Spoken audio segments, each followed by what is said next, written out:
ओम श्री गणेशाय नमः।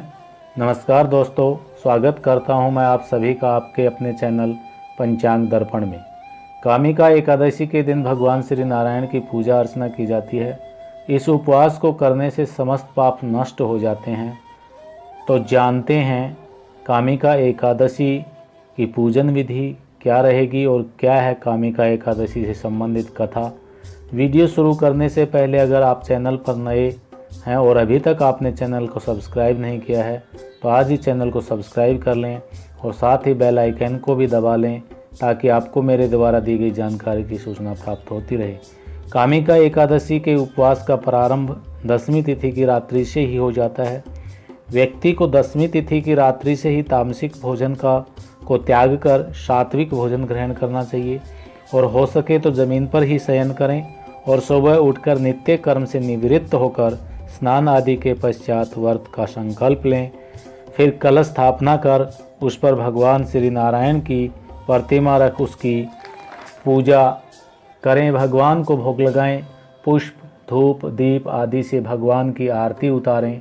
दिन में कामिका एकादशी की कथा भी अवश्य सुननी चाहिए। रात्रि में जागरण करना चाहिए। तो चलिए सुन लेते हैं कामिका एकादशी की कथा। होगी। कुंती पुत्र धर्मराज युधिष्ठिर कहने लगे कि हे भगवान, आषाढ़ शुक्ल देवशयनी एकादशी तथा चातुर्मास्य महात्म्य मैंने भली प्रकार से सुना। अब कृपा करके श्रावण कृष्ण एकादशी की का क्या नाम है सो बताइए। श्री कृष्ण भगवान कहने लगे कि हे युधिष्ठिर, इस एकादशी की कथा एक समय स्वयं ब्रह्मा जी ने देवर्षि नारद से कही थी, वही मैं तुमसे कहता हूँ। जब नारद जी ने ब्रह्मा जी से पूछा था कि हे पितामह, श्रावण मास के कृष्ण पक्ष की एकादशी की कथा सुनने की मेरी इच्छा है, उसका क्या नाम है, क्या विधि है और उसका महात्म्य क्या है, सो कृपा करके कहिए। नारद जी की ये वचन सुनकर ब्रह्मा जी ने कहा, हे नारद, लोकों के हित के लिए तुमने बहुत सुंदर प्रसन्न किया है। श्रावण मास की कृष्ण एकादशी का नाम कामिका है।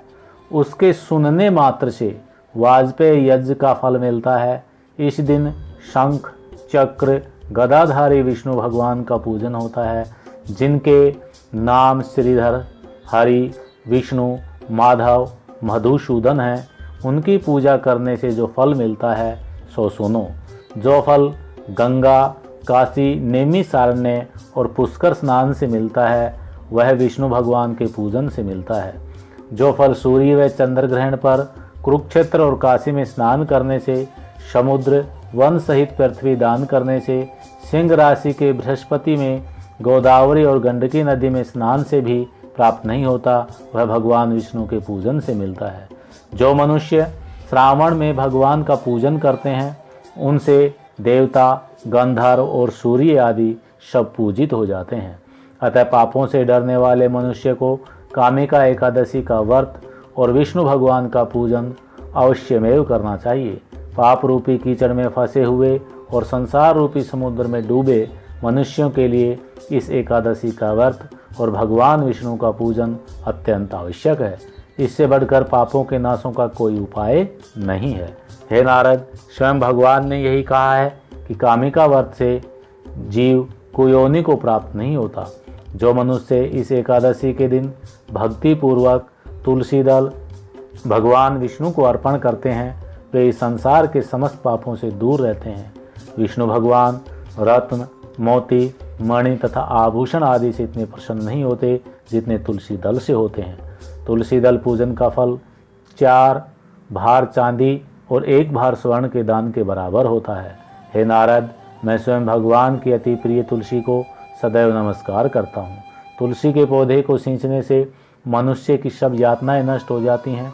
दर्शन मात्र से सब पाप नष्ट हो जाते हैं और स्पर्श से मनुष्य पवित्र हो जाता है। एक अन्य कथा के अनुसार प्राचीन काल में किसी गांव में एक ठाकुर जी थे। क्रोधी ठाकुर का एक ब्राह्मण से झगड़ा हो गया और क्रोध में आकर ठाकुर से ब्राह्मण का खून हो जाता है। अतः अपने अपराध की क्षमा याचना हेतु ब्राह्मण की क्रिया उसने करनी चाहिए, परंतु पंडितों ने उसे क्रिया में शामिल होने से मना कर दिया और वह ब्रह्म हत्या का दोषी बन गया। परिणाम स्वरूप ब्राह्मणों ने भोजन करने से इनकार कर दिया। तब उन्होंने एक मुनि से निवेदन किया कि हे भगवान, मेरे पाप कैसे दूर हो सकता है। इस पर मुनि ने उसे कामिका एकादशी व्रत की प्रेरणा दी। ठाकुर ने वैसा ही किया जैसा मुनि ने उसे करने को कहा था।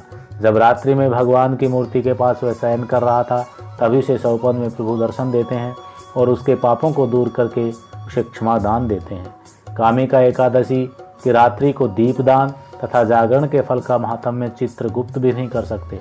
जो इस एकादशी की रात्रि को भगवान के मंदिर में दीपक जलाते हैं, उनके पितृ स्वर्ग लोक में अमृत पान करते हैं तथा जो घी या तेल का दीपक जलाते हैं, वे 100 करोड़ दीपकों से प्रकाशित होकर सूर्य लोक को जाते हैं। ब्रह्मा जी कहते हैं कि हे नारद, कामिका एकादशी के व्रत का महात्म्य श्रद्धा से सुनने और पढ़ने वाला मनुष्य सभी पापों से मुक्त होकर विष्णु लोक को जाता है। ब्रह्म हत्या तथा भ्रूण हत्या आदि पापों को नष्ट करने वाली इस कामिका एकादशी का व्रत मनुष्य को यत्न से करना चाहिए। तो मित्रों, मैंने यहाँ पर कामिका एकादशी की संपूर्ण कथा आपको सुनाई है। इसी तरह की अन्य ज्ञानवर्धक जानकारी के लिए जुड़े रहें पंचांग दर्पण के साथ। जय श्री कृष्ण।